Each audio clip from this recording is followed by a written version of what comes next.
Hello, everybody, and welcome to a new week with Church at Home with Rachel. Today is the 8th of December, Monday. Can't believe how quickly this year has flown by. It's just insane, isn't it? Um, I was thinking last week I got an inquiry from the Living Church magazine, which is an online, it may be in print as well, but an online resource, media resource in the United States for the Episcopal Church. I think that's their, it says the Living Church serving the Episcopal Church in the Anglican Communion since 1878. And to be quite frank, when I got the inquiry, I was a little bit nervous because some of these places are a little bit, these articles or these newspaper places are a little bit, they have a particular bent. And so I got a media inquiry to respond to something that happened with the Council of General Synods, the Anglican Church of Canada, regarding the Council of the North, which starting January 1st, I will be the chairperson for those, the diocese, or all the dioceses in Canada that fall under what's called the Council of the North. And we are a group of dioceses who are we're not referred to as mission dioceses anymore, but we receive extra funding from the national church coming from all the dioceses, including our own, to help us with our ministry in the north, particularly in remote and indigenous communities. So we have other jobs that we have in addition to all the normal diocesan work that we do as bishops. There are other things we have to pay attention to. And we have a group of all of the bishops of the North who gather a couple times a year and then meet online to talk about what we need to do, how we're doing, where we need to do fundraising, things like that. And I'm going to be the new chair come the 1st of January. So I got this inquiry regarding a decision that had been made by the national church. And I'm rather new to having to deal with media and sort of nervous about that. So I was very happy that I needed to pass that on to the current chair, who's there for only another 3 weeks, but hey, he can deal with it. But part of what I did was I looked up the Living Church just before I responded to them and said, I'm not really the person you need to speak to. You need to speak to David. But I looked up their website and just a quick glance at a few things. It looked pretty good. And then I saw an article called State of Grace, What the Church Can Learn from Taylor Swift from October 2nd, so 2 months ago. And it's written by a lady named Catherine Stapleton, who says, in fact, she's been to two Taylor Swift concerts, one of them being in New Orleans toward the end of the Eras tour. But she'd been to one the year or two before that in the Eras tour as well. And she has a really good article here. And she starts off by saying, as an Episcopalian, so an Anglican, I spend a lot of time thinking about ritual and community.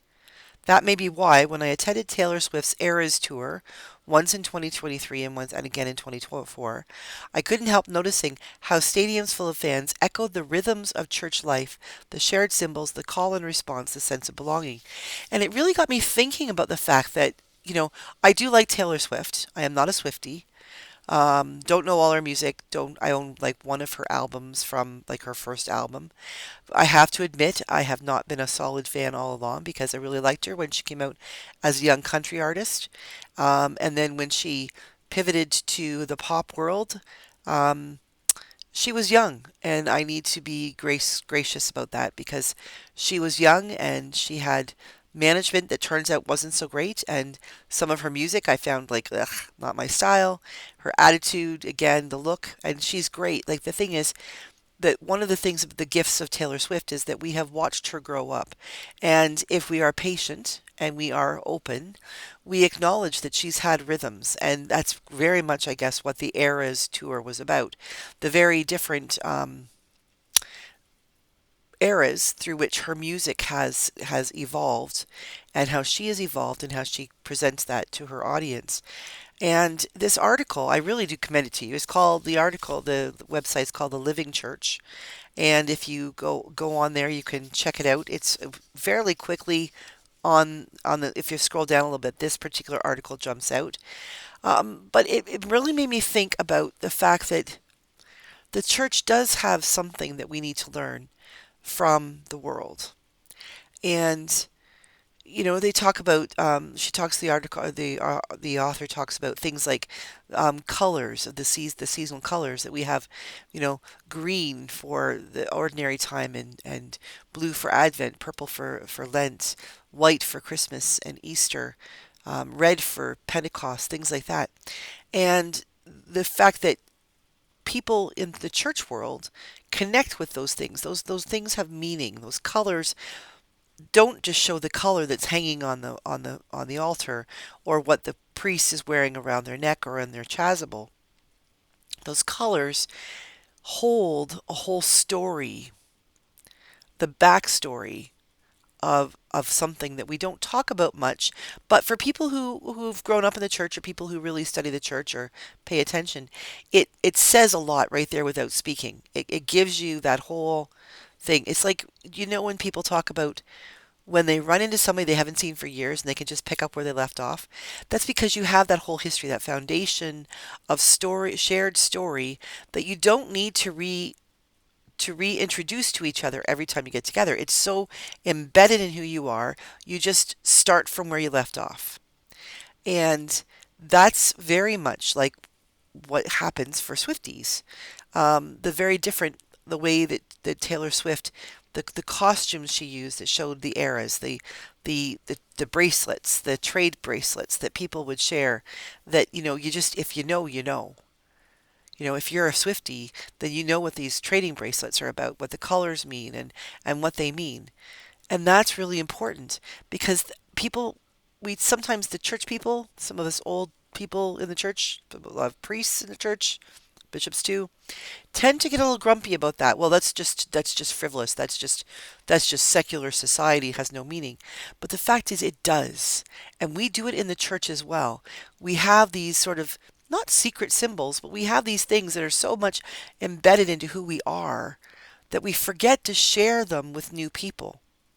And Taylor Swift, in this article, and really in what she's done, and the very many things that she has done in her life as a spokeswoman for women, and for as someone who is a very, very, very well off person, up there in that 1%, who takes care of food banks and her staff and the people around her, who has a documented strong sense of compassion and justice for the people around her. Um, we need to pay attention to that, because, as in the article, it says, that it used to be that Christians could go and draw the ichthys, the fish symbol in the sand, and people would know what that is. Well, Swifties would stand outside the stadiums and trade bracelets. And if you didn't know, if you weren't a Swiftie or just walking down the street, you wouldn't know what the heck they were doing. But all those people did, because they share a common language. And Taylor Swift has been able to grab the attention and the imagination of millions of people around the world in a common way, in a way that actually is helpful and beneficial to society. And that is something that the church needs to remember. I mean, I remember as I was writing this article, I was thinking, to talk about people will wear certain things because they're Swifties, that, like certain logos or certain colors or the bracelets will become popular. I got thinking, what would be wrong if we encouraged people, and sometimes we do, but say, on Pentecost, everybody wear red to church on Pentecost. Or pick a Sunday in ordinary time when you just need to have something to celebrate, and say, everybody wear green. Everybody treat it like St. Patrick's Day. Everybody come and wear green, and we'll dye our lemonade and coffee green at coffee hour, and we'll talk about what it means to have the green season. Or, to have orange for the season of creation, or things like that. What would be wrong with the church of today looking around the world and saying, that's what works out there secularly. How can that work here? Because really, isn't that what the church originally did? Jesus didn't invent brand new things and say, hey, here we go. This is what the church will be. The disciples, the people around Jesus, took a look at what was happening in the world and adapted those very things that were happening in the world to have meaning in their particular context that has carried for 2,000 years. I think the church absolutely can learn something from Taylor Swift, or from, Metallica, or Kenny Rogers, or pick your person, Carrie Underwood.